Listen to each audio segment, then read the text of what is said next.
Oi gente, tudo bem? Sejam bem-vindos a mais um vídeo e dessa vez a gente vai ver sobre função par e função ímpar. Função par e ímpar são duas configurações de funções. A gente vai ver, vamos começar pela função par. O que seria uma função par? Nós vamos ter que uma função par é quando eu vou ter uma função e eu vou colocar, por exemplo, nela um valor qualquer. Vamos escolher 3 numa função qualquer, certo? Quando eu colocar o valor 3 na minha função e o valor menos 3, nós vamos ter que o resultado disso daí, na minha função, depois que eu calcular, vai dar o mesmo resultado, o mesmo valor. Então, se eu colocar x ou se eu colocar menos x, o resultado vai ser igual. Se eu colocar 3 e menos 3, o resultado da minha função vai ser igual. E um dos exemplos que a gente pode ter para uma função par é a função x ao quadrado. Se eu colocar 3 no lugar de x, vamos ter 3 vezes 3, que é 9. Então, quando o meu x é 3, o meu valor para minha função é 9. E se eu colocar menos 3? Menos 3 vezes menos 3 vai dar menos com menos mais. 3 vezes 3 dá 9 também. Então, se eu colocar 3 dá 9, eu coloquei menos 3, deu 9 também. Se deu o mesmo valor, se bateu, isso quer dizer que então nós estamos diante de uma função par. E a minha configuração é essa. F de menos x é igual a f de x. Quando você vê isso daqui, e nós vamos já ver como calcular para a gente encontrar isso, a nossa função então é par. Uma das características que ela tem é que a minha função ela é simétrica em relação ao eixo y. Isso quer dizer que é como se desse lado daqui de y fosse um espelho desse outro lado. Vamos pegar a própria função x ao quadrado. Como que ela é? Ela é algo semelhante assim, gente. Certo? Não saiu muito perfeitinho, mas se vocês tiverem um pouco de compaixão de mim e olharem para o gráfico, é como se essa parte daqui ela fosse um reflexo dessa parte daqui.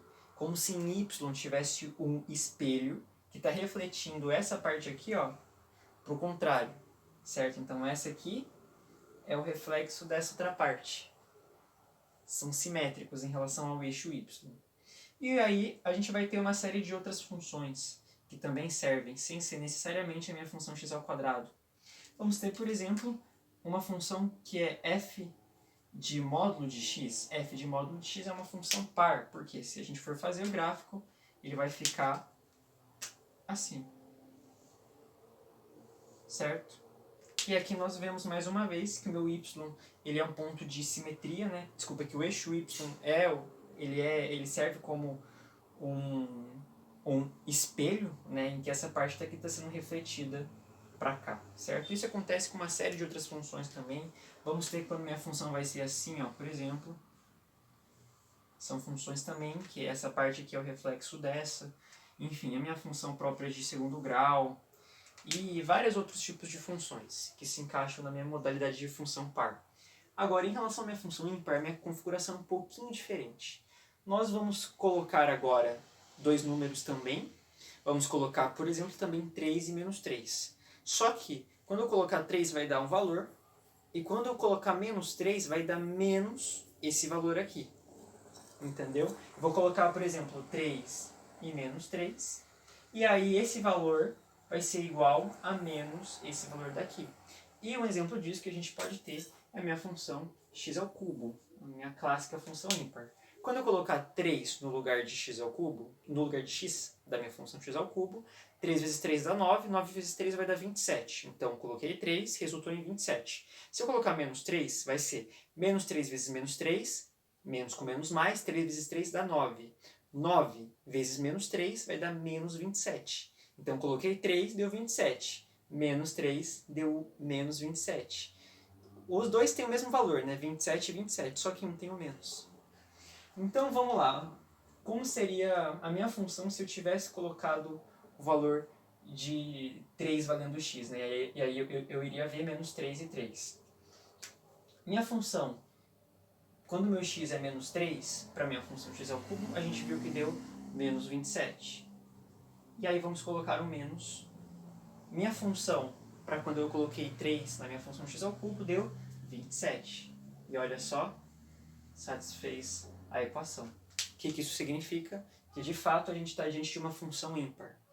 E aí, qual que é a característica do gráfico a minha função ímpar. Deixa eu apagar isso aqui. Qual que é a característica do gráfico da minha função ímpar? Nós temos que vai ser simétrico, minha função vai ser simétrica em relação à origem. E a origem é esse pontinho aqui do meio de cruzamento do eixo x e do eixo y. É o famoso 0, 0, né? 0, 0. Então, vamos pegar a minha própria função x ao cubo. Como que ela se comporta se a gente fosse colocar em um gráfico? Seria algo assim. Certo? E aí, ó, se a gente fosse ver o meu eixo de origem, olha só. Opa! Aqui, ó, nós temos que essa parte aqui é o reflexo dessa outra parte daqui. Né? Essa parte é o reflexo dessa parte. Ou então a gente pode ter um outro tipo de função. A minha função, quando o meu f de x é igual a x, que ela é uma reta, que ela passa pelo... que ela corta, né, minha origem também. Aí se a gente colocar uma reguinha aqui, ou algo assim, a gente vai ver que o reflexo disso aqui é a mesma coisa que essa parte. Ou então, vamos supor, quando a gente vai ter uma função assim, ó, se a gente fosse ver a partir da origem, a gente vai ter que isso aqui é reflexo dessa parte daqui. Enfim. Ou então, por exemplo, a gente pode ter também ao contrário. Não só necessariamente quando eu for ver o reflexo assim, mas também eu posso ver o reflexo assim. E aí, por exemplo, quando eu tiver uma função nesse formatinho daqui, que eu vou mostrar para vocês, quando eu tiver uma função nesse formatinho daqui, isso aqui a gente consegue por módulo, uma função um tanto quanto estranha, né? Se a gente for ver a partir daqui, isso aqui, né? Essa parte daqui seria o reflexo dessa parte daqui, certo? E por conta disso, isso aqui também é uma função ímpar. Então, beleza, vocês já viram em relação ao gráfico, essas coisas, mas a forma como a Cláudia especificamente mostrou de como chegar para a gente encontrar uma função ímpar ou par, é através disso daqui. É justamente isso aqui que eu vou mostrar para vocês agora. Agora a gente vai ver alguns exemplos aqui para a gente praticar. Nós temos então que a minha configuração de função par é quando a minha f de menos x é igual a f de x, e quando a minha função é ímpar, minha f de menos x é igual a menos f de x. Então vocês estão vendo que em ambos os casos nós começamos com f de menos x. E é justamente isso que a gente vai ver. Vamos calcular f de menos x da minha função e ver se ela vai resultar em f de x menos f de x ou qualquer outra coisa. Se der f de x é par, se der menos f de x é ímpar, se der qualquer outra coisa, então a gente pode responder que ela não é nem par e nem ímpar. Vamos começar então com a minha função f de x é igual a x dividido por x ao quadrado mais 1. E vamos começar calculando a minha f de menos x, que é igual a menos x dividido por menos x ao quadrado, né? X ao quadrado. O número que está entrando vai ser levado ao quadrado, se está entrando menos x ao quadrado, mais 1. Isso aqui é a mesma coisa aqui. Menos x dividido por menos x ao quadrado vai dar x ao quadrado, mais 1, certo? E olha que interessante, vamos pegar essa função aqui. Isso aqui é a mesma coisa que menos, que multiplica x dividido por x ao quadrado mais 1. Concordam? X dividido por x ao quadrado mais 1 é a minha função f de x. Então isso aqui é a mesma coisa que menos a minha função f de x, certo? Então, nós começamos em f de x, em f de menos x, e nós fomos parar em menos f de x. E olha só, é justamente isso aqui. Isso quer dizer então que a minha função ela é ímpar. Minha função é ímpar. Vimos f de menos x e resultou em menos f de x. Agora vamos ver uma outra função. F de x é igual a menos x dividido pelo módulo de x. Agora que tem módulo, como que vamos fazer? Vamos lá, vamos começar calculando minha f de menos x, né? F de menos x é igual a menos x dividido pelo módulo de menos x. Menos com menos vai dar mais, então vai resultar em x em cima. Módulo de menos x vai resultar em x, certo? Agora, algo interessante que a gente precisa notar aqui, para resolver isso daqui. X.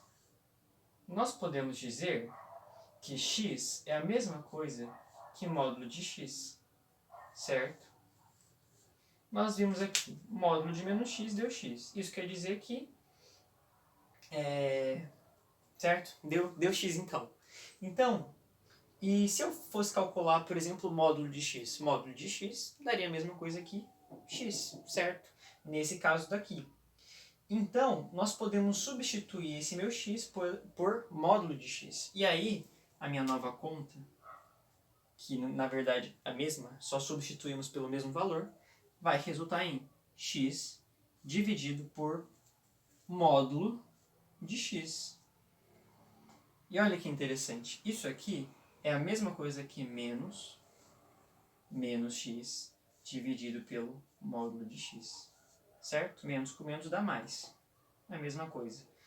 E menos x dividido pelo módulo de x é a minha função f de x. Então isso aqui é a mesma coisa que menos f de x. Nós temos uma f de menos x e vamos parar em menos f de x. Menos f de x, isso aqui quer dizer então que a minha função ela é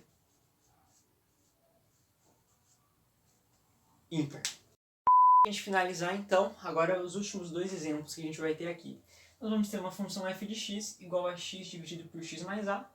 E aí, ela é para o ímpar. Vamos começar então calculando minha f de menos x. Minha f de menos x vai ser menos x dividido por menos x mais a. E aí, a gente pode reescrever isso aqui como sendo menos x dividido por menos x mais a. Certo?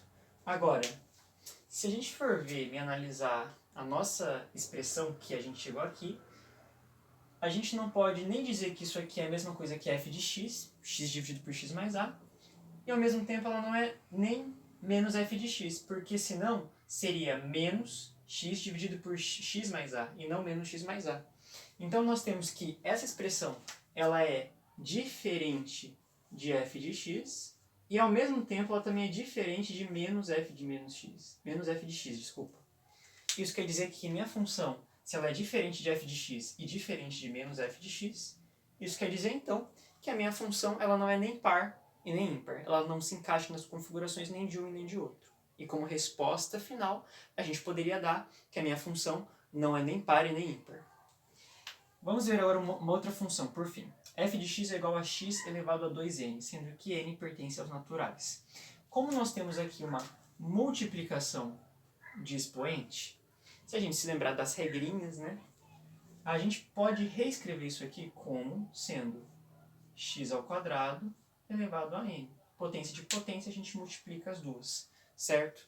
E aí, se eu tenho x ao quadrado elevado a n, eu posso reescrever como x elevado a 2 vezes n.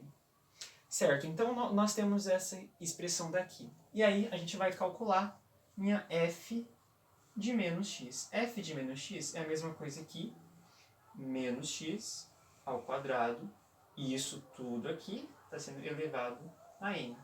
E aí menos x ao quadrado é a mesma coisa que x ao quadrado elevado a n. Certo?